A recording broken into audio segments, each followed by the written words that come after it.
المؤمنون إخوة فأصلحوا بين أخويكم واتقوا الله لعلكم ترحمون. Sadaqallahul Azim. Yang artinya sesungguhnya orang-orang mukmin itu bersaudara.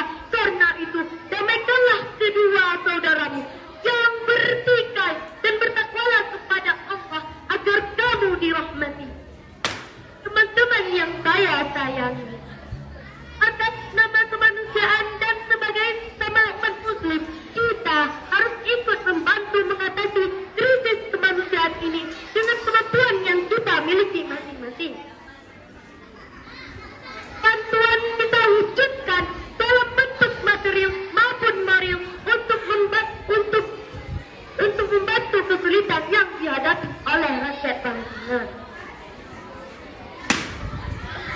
Bagi yang memiliki harta, bantuan bisa diwujudkan dengan mendonasikan hartanya untuk membantu kesulitan yang dihadapi oleh rakyat Palestina.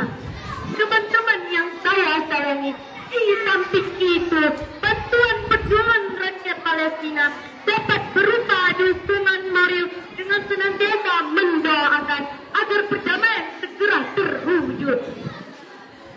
Doa yang kita panjatkan kepada Allah bisa lebih khusus dengan melangitkan kunut nazilah yang telah disyariatkan dalam agama Islam.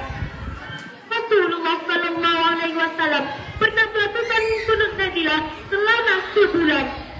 Rasulullah melakukan kunut nazilah saat umat Islam menghadapi persoalan keamanan, bencana alam, termasuk kondisi peperangan dan krisis kemanusiaan.